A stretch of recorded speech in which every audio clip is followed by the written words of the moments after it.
Bonjour et bienvenue dans un nouvel épisode de La Psy en ligne. Je suis Dr Christine Tagy, psychologue, et aujourd'hui nous allons discuter d'un sujet qu'on peut voir quand même dans plusieurs couples, mais qui est plutôt tabou, je pourrais dire, c'est-à-dire la parentification dans le couple. Mais qu'est-ce que c'est la parentification? Bien, c'est ce phénomène où l'un des partenaires endosse un rôle parental vis-à-vis de l'autre, ce qui vient évidemment créer un déséquilibre dans la relation. Et c'est souvent lié aussi à l'augmentation de la charge mentale, bien sûr, pour le partenaire qui endosse ce rôle de parent. Donc, cette fameuse charge mentale, là, cette to-do list invisible qui est dans notre tête, constamment remplie de tâches et de préoccupations de toutes sortes qui pèsent sur nos épaules au quotidien. Alors, je vais vous nommer quelques caractéristiques courantes qu'on retrouve dans la parentification dans le couple. Alors, premièrement, des responsabilités parentales qui sont déplacées. Alors, la parentification, bien, ça se manifeste, comme je disais, lorsque l'un des partenaires endosse des responsabilités parentales à l'égard de l'autre, ce qui vient évidemment créer un déséquilibre dans la dynamique du couple. Alors, c'est sûr que ça peut inclure des tâches telles que la gestion des finances, le paiement des factures, la planification des activités familiales, des vacances, du menu de la semaine, la supervision des enfants, des devoirs, des rendez-vous pour eux. Donc, ça peut toucher vraiment toutes les sphères dans le couple. On va voir évidemment un manque de partage de ces responsabilités-là. Donc, c'est vraiment une des caractéristiques clés dans la parentification, c'est le déséquilibre dans la répartition des responsabilités, des tâches du quotidien. Donc, il y a un des partenaires qui peut assumer souvent la grande majorité, voire même la totalité. Donc, on est loin de l'égalité du 50-50, on est peut-être dans le 90-10 et peut-être même pas encore. Donc, le partenaire assume une grande majorité des tâches liées à la vie quotidienne du couple, ce qui va laisser l'autre partenaire beaucoup moins impliqué. C'est sûr que dans certaines relations, un des partenaires est souvent amené à travailler à l'extérieur de la maison, à l'extérieur même du pays parfois. Il peut être parti plusieurs semaines. Donc, à ce moment-là, évidemment, un des partenaires se retrouve avec toute la charge sur les épaules du quotidien des enfants et de la maison.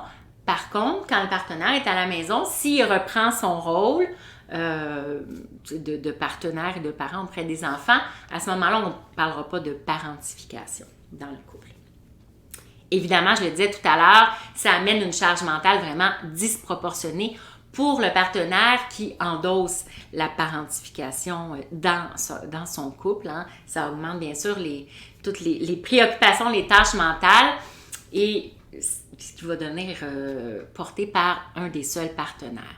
Et on le sait, j'en ai parlé plusieurs fois, ça peut entraîner un stress constant, un sentiment d'épuisement chez celui ou celle qui endosse cette charge mentale. On en a parlé, ça peut amener même à une surcharge mentale où là, on va voir toutes sortes de symptômes apparaître, difficultés de sommeil, difficultés de concentration, peut-être perte d'appétit, irritabilité, impatience, instabilité au niveau des émotions, de l'humeur, des problèmes psychosomatiques aussi comme des maux de ventre, des nausées, des maux de tête. Alors, on va voir apparaître toutes sortes de symptômes de la surcharge mentale. Bien sûr, dans ce type de relation conjugale où il y a de la parentification, on va voir une absence souvent de communication ouverte. Donc, ça amène souvent une communication qui est limitée, voire brisée dans le couple. Les attentes, les responsabilités ne sont pas clairement définies, ce qui peut conduire bien sûr à des malentendus et à des frustrations, à beaucoup d'insatisfaction. Autre chose aussi que moi j'ai souvent relevé dans ma pratique clinique, c'est les difficultés sexuelles que ça apporte. Quand un des partenaires se retrouve avec toute la charge des responsabilités des enfants et tout ça sur les épaules et en même temps qui vient parentifier le partenaire qui est désengagé, on pourrait dire, de tout ça, c'est sûr que ça a un impact sur le désir sexuel, sur la libido, sur l'envie d'avoir des relations sexuelles ou même des rapprochements intimes, affectifs avec le partenaire. Donc, la parentification, je pense qu'elle vient vraiment aussi toucher cet aspect-là du couple qui est quand même un aspect très important. Donc, évidemment, hein, dans une relation parent-enfant, bien sûr, ou même adulte, enfant, adolescent, il n'est pas supposé avoir de désir de relation sexuelle, bien sûr, mais quand on joue un rôle de parent, c'est un peu la même chose qui se passe. L'autre devient un peu dans la dynamique relationnelle comme un enfant à gérer, un adolescent à superviser, et ça diminue, même ça éteint complètement le désir sexuel pour un ou l'autre ou les deux des partenaires à ce moment-là, ce qui amène encore plus de frustration et d'insatisfaction dans le couple. Mais alors, hein, si vous réalisez en ce moment que vous vivez de la parentification dans votre couple, qu'est-ce que vous pouvez faire pour diminuer, hein, pour vous en défaire de cette parentification?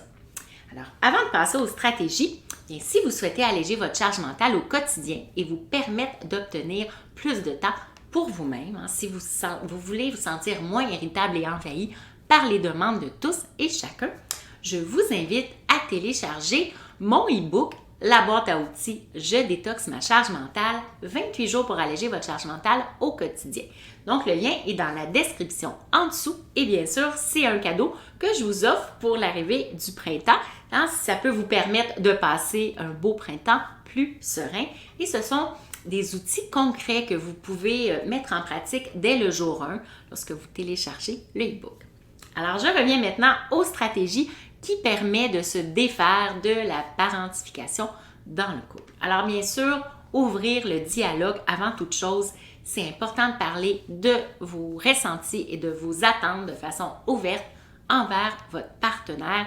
Être capable de lui communiquer vos besoins, vos désirs, vos frustrations aussi, hein, ce que vous souhaitez pour que chacun puisse comprendre les besoins de l'autre. Donc, évidemment, la communication, c'est les deux qui doivent s'exprimer, hein, dans la relation pour pouvoir mieux comprendre les besoins de chacun.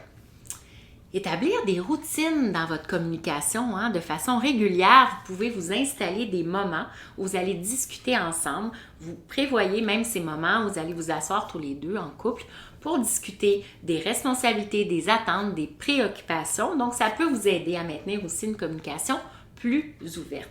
Ça va aussi vous permettre de résoudre certains problèmes avant qu'ils deviennent trop importants, trop envahissants dans votre vie. Donc, en installant des moments comme ça pour communiquer entre vous, eh bien, vous allez peut-être éviter plusieurs problèmes là, avant que ça soit trop grave. Évidemment, définissez des limites claires, hein? Établissez des frontières claires, constantes, cohérentes entre vos responsabilités. Ça peut vraiment vous aider à éviter la parentification, puis à répartir équitablement les tâches dans la maison entre les deux partenaires.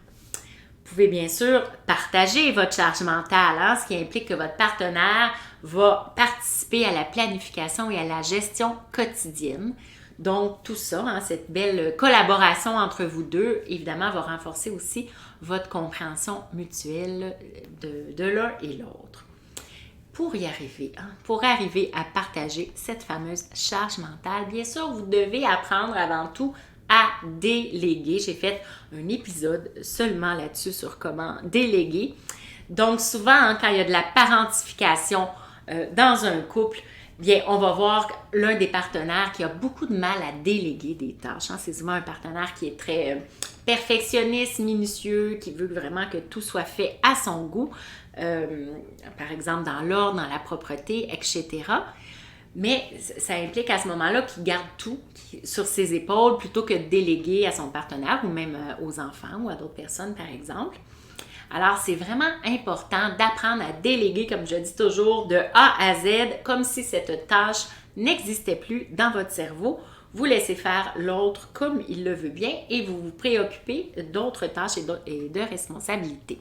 Donc, en déléguant là, plusieurs responsabilités, ça va vraiment contribuer à répartir plus équitablement votre charge mentale, également dans le couple. Vous pouvez bien sûr pratiquer l'empathie. Qu'est-ce que c'est l'empathie? Bien, c'est vraiment de s'asseoir avec l'autre, pas seulement de communiquer en s'exprimant verbalement, mais la communication, c'est aussi être à l'écoute de l'autre et être à l'écoute sans trouver une réponse à lui donner, hein, sans être dans les mécanismes de défense, à vouloir se défendre, etc. Donc, c'est vraiment d'encourager chacun à se mettre à la place de l'autre pour mieux le comprendre, mieux comprendre ses besoins et ses désirs. Comprendre les pressions et les défis auxquels chacun est confronté. Bien évidemment, ça aussi, ça va favoriser une meilleure compréhension mutuelle de l'autre. Bien sûr, encourager l'autonomie. Hein? Promouvoir l'autonomie individuelle, c'est vraiment essentiel dans le couple. Ça implique de permettre à chaque partenaire de prendre des décisions, puis de contribuer activement à la vie quotidienne du couple, plutôt que de dépendre d'une seule personne. Parce qu'on ne s'en cachera pas. Hein? Quand un des deux partenaires joue le rôle de parent, hein, dans une relation où il y a de la parentification, c'est souvent celui qui va tout gérer, souvent aussi tout mener, tout contrôler, tout en ayant une lourde charge mentale, évidemment, sur les épaules, alors que l'autre partenaire, lui, semble vraiment plus désengagé, moins impliqué dans la relation ou dans son rôle de parent envers les enfants, s'il y a des enfants dans le couple.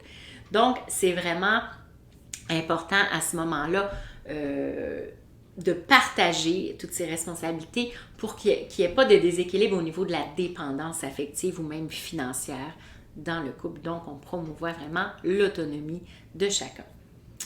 On peut aussi éduquer sur la parentalité consciente, hein? Donc proposer des ressources, des informations sur la parentalité. Ça peut aider les couples à adopter des approches plus équilibrées au niveau des responsabilités parentales qu'ils ont envers leurs enfants, cette fois-ci bien sûr, mais que ce ne soit pas seulement un des parents qui porte cette charge par rapport aussi aux enfants, mais bien les deux. Toujours dans le sens, bien sûr, d'amener une meilleure compréhension des rôles parentaux de chacun. Évidemment, hein, si vous avez tenté différentes stratégies, mais que ce n'est pas suffisant pour vraiment éliminer la parentification dans votre couple, vous pouvez toujours consulter un professionnel de la santé mentale ou bien sûr un thérapeute conjugal qui est vraiment spécialisé au niveau de la relation de couple. Alors, si les problèmes persistent et sont de plus en plus difficiles à résoudre, bien, de consulter un professionnel, ça ne peut qu'être bénéfique pour vous et pour votre couple. Donc, le thérapeute va, à ce moment-là, va pouvoir vous aider à explorer davantage vos dynamiques relationnelles et à développer des stratégies qui sont mieux adaptées à votre situation spécifique. Alors, en mettant en œuvre ces stratégies, hein, comme couple, vous pouvez travailler ensemble pour diminuer la parentification, ce qui va bien sûr favoriser une relation plus équilibrée et épanouissante entre vous. Alors, on a vu que la parentification dans le couple, c'est souvent lié à une charge mentale plus lourde, plus complexe, mais en travaillant ensemble, en communiquant ouvertement, en définissant vos limites, en apprenant à déléguer un et l'autre, tout en développant votre autonomie, vous pouvez vraiment arriver à créer une relation plus satisfaisante et plus sereine entre vous deux. Alors, c'est tout pour cet épisode. Je vous remercie vraiment de nous avoir rejoints dans le podcast de la psy en ligne. Si vous avez des questions ou des sujets que vous aimeriez voir abordés dans les épisodes à venir, surtout n'hésitez pas à me contacter par courriel ou par Messenger sur mon groupe privé Facebook Alléger votre charge mentale ou bien en DM sur Instagram aussi. Donc, je vous dis à bientôt pour un nouvel épisode.